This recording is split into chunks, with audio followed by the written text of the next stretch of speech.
Children's and Household Tales. Collected by the Brothers Grimm. Rapunzel. This video is not intended to present an atmospheric narrative.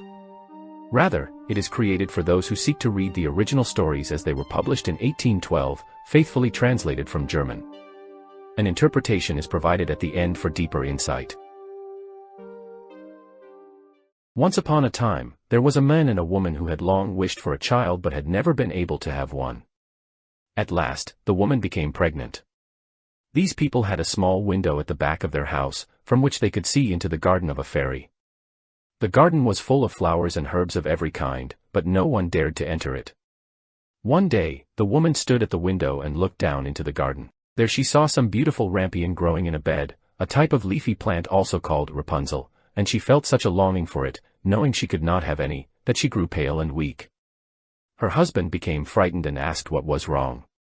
"Ah," she said, "if I don't get to eat some of the rampion from the garden behind our house, I shall die." The man, who loved her dearly, thought, "Come what may, you must get her some." So one evening, he climbed over the high wall into the fairy's garden, hurriedly picked a handful of rampion, and brought it to his wife. She immediately made a salad from it and ate it with great appetite. But it tasted so good to her, so very good, that the next day her desire for it had grown threefold. The man saw that his wife would not be calmed, and so he climbed into the garden once more. But this time, he was horrified to find the fairy standing there. She scolded him harshly for daring to enter her garden and steal from it. He tried to excuse himself as best he could, telling her about his wife's pregnancy and how dangerous it would be to deny her what she craved. At last, the fairy said, "I will let you take as much rampion as you wish, but only on one condition: you must give me the child your wife is carrying." In his fear, the man agreed to everything. And when the time came, and the woman gave birth, the fairy appeared immediately, named the child Rapunzel, and took her away. Rapunzel became the most beautiful child under the sun. When she was 12 years old, the fairy locked her in a tower in the forest. It was very high, had neither door nor stairs, only a small window at the very top. When the fairy wanted to enter, she stood below and called out, "Rapunzel, Rapunzel, let down your hair to me." Rapunzel had magnificent hair, fine as spun gold. Whenever she heard the fairy call, she would untie her hair, wind it around a hook by the window, and let it fall 20 ells down, so that the fairy could climb up by it. One day, a young prince came riding through the forest and passed by the tower. He saw Rapunzel standing at the window and heard her singing with a voice so sweet that he fell completely in love with her. But since there was no door and no ladder high enough to reach the window, he fell into despair. Still, he returned to the forest every day, listening to her song. One day, he saw the fairy come to the tower and heard her say, "Rapunzel, Rapunzel, let down your hair to me." Then he saw how Rapunzel let her hair down, and how the fairy climbed up. So the prince memorized the words and, the next evening when it was dark, he went to the tower and called, "Rapunzel, Rapunzel, let down your hair to me." She let her hair fall, and he climbed up. At first Rapunzel was terrified, but soon the young prince pleased her so much that they agreed he would come every evening and be pulled up. They lived in happiness and joy for some time. The fairy did not find out until one day Rapunzel said to her, "Tell me, Mother Gothel, why are my clothes getting so tight? They don't fit me anymore." "Oh, you godless child," cried the fairy, "what must I hear from you?" She realized immediately what had happened and flew into a rage. She seized Rapunzel's beautiful hair, wrapped it around her left hand, grabbed scissors with her right, and, snip, snip, cut it off. Then she took Rapunzel to a desolate wasteland where she suffered greatly and, after some time, gave birth to twins, a boy and a girl. That same evening, the fairy fastened Rapunzel's cut hair to the window hook. And when the prince came and called, "Rapunzel, Rapunzel, let down your hair to me," she let the hair fall. But when he climbed up, he did not find Rapunzel, he found the fairy. "So," she said mockingly, "you came for your beloved. Well, she is lost to you forever, you wretch." The prince was so despairing that he threw himself from the tower. He survived, but the thorns into which he fell blinded him. From then on, he wandered through the forest, eating nothing but grass and roots, and weeping constantly. Several years later, he happened to reach the wasteland where Rapunzel lived in hardship with her children.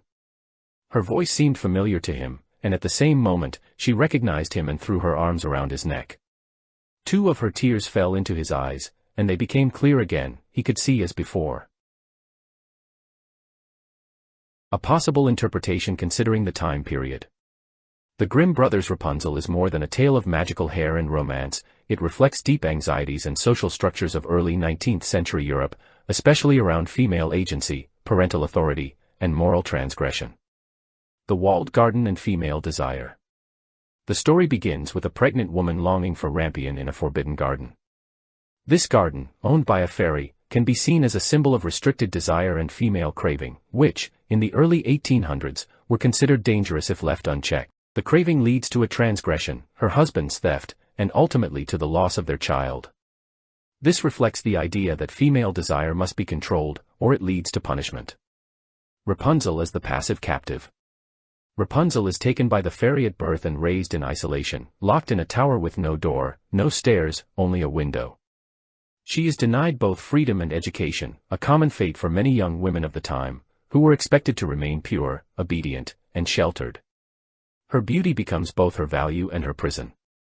The fairy as the controlling mother figure. Mother Gothel, literally godmother in older German usage, represents an oppressive maternal authority figure. She claims to love Rapunzel, but restricts her and punishes her severely for seeking independence. This character may reflect societal fears of older, unmarried women, who were often depicted in tales as bitter, jealous, or controlling, especially toward younger, fertile women. The secret visits and implied consequences. The prince's secret visits bring moments of joy, but they are also the turning point. Rapunzel's comment about her dresses no longer fitting her is a subtle but clear signal that she has crossed a line, one with serious consequences. In the context of the time, this would be viewed as a moral failure for a young woman, even in the context of love.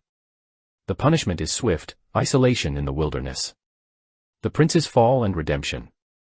The prince's fall from the tower and his blindness can be interpreted as a loss of vision and power, a consequence for breaking societal rules. Yet unlike Rapunzel, he is not abandoned or cast out. He wanders and suffers, but he is eventually healed. This double standard mirrors historical realities. Men could recover from scandal, but women bore permanent consequences. Tears as healing and female redemption. In the end, it is Rapunzel's tears that restore the prince's sight, symbolizing emotional depth, forgiveness, and the power of female love and suffering. This motif reflects the ideal of woman as a redemptive figure, purified by suffering and validated through motherhood. Conclusion. Rapunzel is a tale about desire, confinement, punishment, and ultimately, transformation. It reflects the historical norms of its time. Girls are to be sheltered, desire is dangerous, and women must suffer in silence to be worthy of love.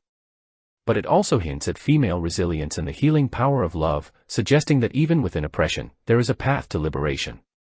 The story ultimately reinforces conservative values, but like many Grimm tales, it carries emotional truths and warnings about control, transgression, and the complex roles assigned to women in society. What do you think? Was this just a bedtime story, or does it hide a deeper meaning? Do you have your own interpretation? Share your thoughts in the comments, I'd love to hear them. If you enjoyed this, consider subscribing for more stories and discussions. And if you have any constructive feedback, let me know, I'm always looking to improve.